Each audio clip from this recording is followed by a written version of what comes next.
नमस्कार मेरे प्यारे दोस्तों, एक बार फिर से स्वागत है आपका आपके अपने ही YouTube चैनल में।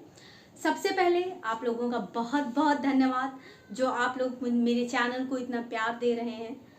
तो चलिए आज के इस वीडियो में मैं फिर एक और पहल करने जा रही हूँ ह्यूमन हेल्थ के लिए। तो आज के इस वीडियो में मैं बात करने वाली हूँ रेन्युला के बारे में। रेन्युला एक ऐसी कंडीशन होती है, एक ऐसी स्थिति होती है जिसमें जीभ के नीचे एक सिस्ट या गांठ टाइप का पड़ जाता है और वो गांठ साइज में अलग अलग हो सकती है। गांठ हो जाएगी, सिस्ट हो जाएगा तो मतलब कैसा लगेगा, स्वेलिंग अलग से उभरी हुई लगेगी। तो उसमें क्या होता है, अब उसकी साइज भी अलग अलग हो सकती है, छोटा भी हो सकता है, बड़ा भी हो सकता है। और जब यही रेन्युला जो सिर्फ अभी जीभ के नीचे है, ये जब अन्य स्थितियों में फैलने लगता है, गले में आने लगता है, बड़ा होता है जब, तो इसको कहते हैं प्लंजिंग रेन्युला। क्या कहते हैं? प्लंजिंग रेन्युला। अब देखिए इन रेन्युला में क्या होता है, इन रेन्युला में जो कंटेंट भरा होता है, जो फ्लूइड भरा होता है, जो द्रव्य भरा होता है, वो कभी कभी क्या होता है कि सलाइवा के संग मुंह में ही आ जाता है। लेकिन इसका मतलब ये नहीं कि अगर वो एक बार छोटा हो गया तो दोबारा नहीं आएगा, वो फिर से आ जाएगा। ठीक है, मतलब उस रेन्युला में लिक्विड दोबारा से भर जाएगा। अब देखिए कैसे भरता है। देखिए सलाइवा जो हमारे मुंह में जो लार होता है, ये लार जो है 3 ग्रंथियां मिल करके हमारे मुंह तक ले आती हैं इस लार को, जिसको हम बाद में गटकते हैं, जिसका नाम है सबलिंगुअल ग्लैंड, सबमैंडिबुलर ग्लैंड और पैरोटिड ग्लैंड। जब इनमें से किसी एक भी ग्लैंड में कोई दिक्कत आ जाती है, किसी प्रकार की इंजरी की वजह से ब्लॉकेज आ जाता है, तो क्या होता है, ये सलाइवा को मुंह में सिक्रीट ना करके क्या करती हैं, आसपास की नसों में ही सिक्रीट करना शुरू कर देती हैं। भाई कोई पाइप है, आप उसको बंद कर दीजिए उसका मुंह। जब आप उसका मुंह बंद कर देंगे तो पाइप से पानी मुंह से नहीं आएगा, लेकिन क्या होगा, प्रेशर की वजह से पाइप फटेगी और वो बाहर निकलेगा और कहीं से निकलेगा। तो ठीक यही चीज़ें होती हैं कि जो मुंह में सलाइवा आना है वो मुंह में नहीं आएगा, लेकिन हाँ अब भाई ग्रंथि में ब्लॉकेज है तो वो फट के आसपास की ग्रंथि में पहुंचेगा और वहां पे गांठ बनाना शुरू कर देगा। समझे आप? सिस्ट का फॉर्मेशन करना शुरू कर देता है। तो यही कंडीशन होती है रेन्युला में। तो अब देखिए रेन्युला की अगर मैं बात करूं तो हम सभी के मुंह में छोटा रेन्युला होता ही है और ये कोई दिक्कत नहीं कॉज करता है। लेकिन जनरली ये न्यूजीलैंड के लोगों में जो माओरीज पीपल होते हैं, माओरीज लोग होते हैं, माओरीज प्रजाति के, उनमें रेन्युला अक्सर देखने को मिलता है ये स्थिति।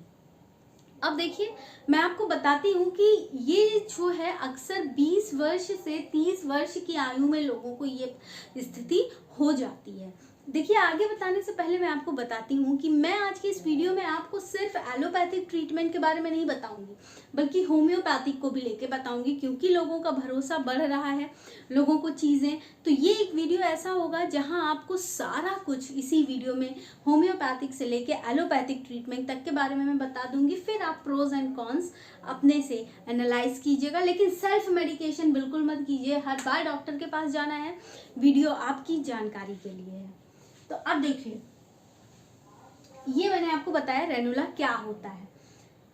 अब देखिए होता किस वजह से है, किसी प्रकार की कोई इंजरी हो गई हो या मुंह पे किसी ने तेज से पंच मार दिया हो जिसकी वजह से ग्लैंड्स में कोई दिक्कत तकलीफ आ गई हो, तो उस वजह से ग्रैनुला हो जाता है। अब देखिए इसके जो मैं अगर सिम्टम्स की बात करूं तो सिम्टम्स की अगर मैं बात करूं तो मैंने जैसे बताया गांठ बनती है, स्वेलिंग आती है और वो नीले नीले रंग की स्वेलिंग, मतलब उसमें नीला कैसा हो जाता है, उसमें वेरिकोज वेन्स दिखेंगी, उलझी हुई सी नसें आपको दिखेंगी, ऐसी गांठ पड़ेगी, गांठ बनेगा, फूलेगा, सूजन आएगी और आपको आंखों से उलझी हुई नसें नीले नीले कलर की दिखेंगी। तो ये इसके सिम्टम्स होते हैं। और जैसे कि मैंने हर बार बताया, सबसे पहला सिम्टम सेल्फ एनालिसिस होता है। ठीक है, रेन्युला अगर आप बोलने में, खाने में, बात करने में तकलीफ करने लगे तो समझ जाना चाहिए कि रेन्युला की स्थिति आ गई है। कुछ बोलने में, कहने में, मुंह में कुछ अटक रहा है बार बार, तो रेन्युला की स्थिति हो सकती है। अब देखिए ये कहाँ होता है? चिन के नीचे, यानी कि इधर साइड में, और जीभ के नीचे ही अक्सर पाया जाता है। ठीक है, अब इसकी डायग्नोसिस की मैं बात करूँ तो इसको बताने से पहले मैं आपसे रिक्वेस्ट करूंगी कि YouTube पे हमारा एक और चैनल है, टेक डायरेक्शन न्यूज़ के नाम से, जिसका लिंक मैं हर बार डिस्क्रिप्शन में दे रही हूँ। सिर्फ आपसे इतनी निवेदन है कि हमारे उस चैनल को भी प्लीज़ सब्सक्राइब ज़रूर कीजिए, लिंक पे क्लिक कीजिए, आप टेक डायरेक्शन न्यूज़ चैनल के पेज पे पहुँचेंगे और हमारे उस चैनल को बस सब्सक्राइब कर दीजिए। वहाँ पर भी आपको अच्छी अच्छी खबरें देखने को और सुनने को मिलेंगी। तो अब देखिए, मैं बात करती हूँ कि इसको डायग्नोस कैसे करना है। तो डायग्नोसिस की अगर मैं बात करूं तो जैसे कि मैंने बताया, खाने पीने बात करने में इंटरफियरेंस तो होगा ही होगा, साथ ही साथ इसका जो डायग्नोसिस है, डॉक्टर्स सीटी स्कैन, एमआरआई और अल्ट्रासाउंड जैसी चीजें करवा के इसका डायग्नोसिस किया जाता है। ठीक है, अब मैं बात करने वाली हूँ फ्लूइड मतलब ट्रीटमेंट, इलाज की। तो सबसे पहले मैं बात करूंगी एलोपैथ में क्या इलाज है इसका। ठीक है, तो देखिए, एलोपैथ के पास इसका सिर्फ एक इलाज है, वो है सर्जरी। तो आगे बढ़ने से पहले मैं बता देती हूँ आपको कि वीडियो अंत तक ज़रूर देखिएगा, और अगर अच्छा लग रहा हो तो प्लीज़ वीडियो को लाइक कर दीजिए और शेयर ज़रूर कीजिए, और हमारे चैनल को सब्सक्राइब ज़रूर कर दीजिएगा। और मेरे दूसरे चैनल का लिंक भी डिस्क्रिप्शन में है, वहाँ पे भी प्लीज़ उसे भी सब्सक्राइब कर दीजिए। तो देखिए, इलाज की मैं बात करूँ तो देखिए, पहली चीज़ क्या कर सकते हैं, फ्लूइड को निकाला जा सकता है रेनुला से। लेकिन जो फ्लूइड निकाल लेंगे तो रेनुला चपक तो जाएगा थोड़ी देर के लिए, उसका साइज कम हो जाएगा, लेकिन ऐसा नहीं कि वो दोबारा से नहीं होगा, कुछ समय के बाद उसमें फिर से फ्लूइड भर जाएगा। ठीक है, एलोपैथ के पास यही सिर्फ इलाज है। इस एलोपैथ में आपको मेडिकेशंस कम दिखेंगी। फिर जो दूसरा इलाज करते हैं डॉक्टर, वो होता है सर्जरी। सर्जरी में क्या करते हैं, सिस्ट तो हटाते ही हैं, यानी कि जो गांठ बनी है वो हटाते हैं, और साथ ही साथ जो ग्लैंड, ग्रंथि जो इसमें इन्वॉल्व होगी, सबलिंगुअल ग्लैंड को भी काट करके निकाल देते हैं, ताकि जो सिस्ट है वो दोबारा ना बने। ठीक है, यानी कि सिस्ट को ग्रंथि के साथ ही पूरा अलग कर देते हैं। तो अब जो अगला सवाल आता है वो ये आता है, इसकी रिकवरी रेट क्या है। देखिए, जो पेशेंट की सर्जरी होती है वो जनरली 2 से 3 हफ्तों में अपने घर जा पाते हैं। 8 हफ्ते, 1 महीने भी लग सकते हैं, बट इट्स ओके, आप अपने घर जा सकते हैं, और रिकवरी रेट भी इसका अच्छा है। लेकिन कुछ लोग क्या होता है कि सर्जरी से बहुत घबराते हैं, क्योंकि सर्जरी हमेशा सक्सेसफुल नहीं होती है। There are drawbacks of surgery. तो मैं नहीं कह रही कि आप सर्जरी ही करवा लीजिए।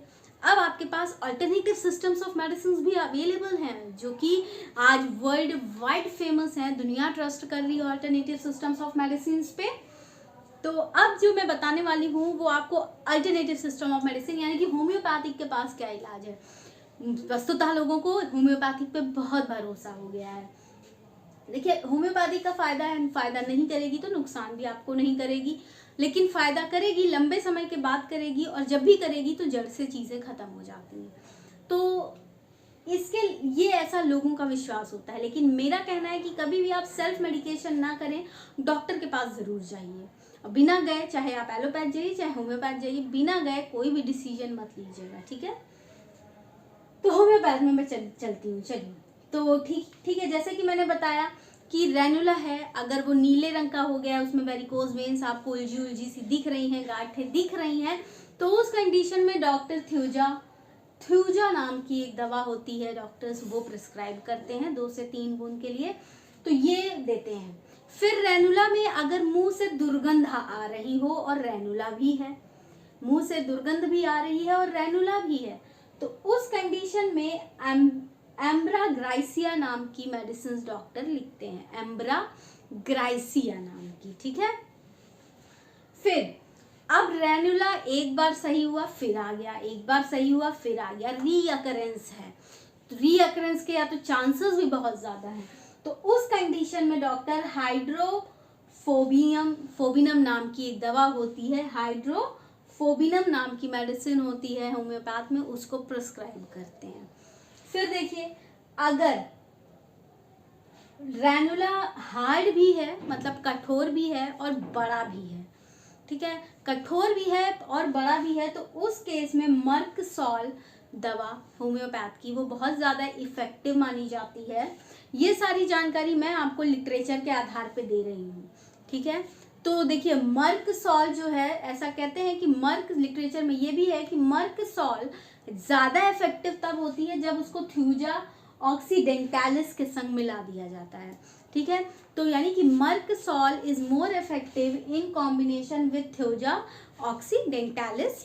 तो ये कब देंगे ये कॉम्बिनेशन? जब रेनुला बहुत बड़ा और कठोर है, सख्त है, ठीक है। अब जो अगली दवा देते हैं, अगर रेनुला मान लीजिए बहुत बड़ा ही दिख रहा है, भाई पेशेंट्स हेल्दी है, बहुत ज़्यादा बल्कीनेस है, बॉडी वेट ज़्यादा है और रेनुला बड़ा दिख रहा है काफ़ी, तो उस कंडीशन में क्या देते हैं? कैलकेरिया कार्बोनिका देते हैं, कैलकेरिया कार्बोनिका। तो दोस्तों ये मेरा वीडियो था रेनुला के ऊपर, जिसमें मैंने आपको होम्योपैथिक के बारे में बताया और एलोपैथिक के बारे में भी बताया, और रेनुला क्या होता है, कैसे होता है, ये सारी बातें बताई। उम्मीद करती हूँ वीडियो आपको पसंद आया है। अगर वीडियो से रिलेटेड कोई भी सजेशन है तो प्लीज़ आप कमेंट सेक्शन में कमेंट करके अपने सुझाव मुझ तक पहुँचा सकते हैं, और कोई समस्या है तो आप उस समस्या को भी मुझे बता सकते हैं। मैं अगला वीडियो ज़रूर उस समस्या पे बनाऊँगी। तब तक के लिए धन्यवाद।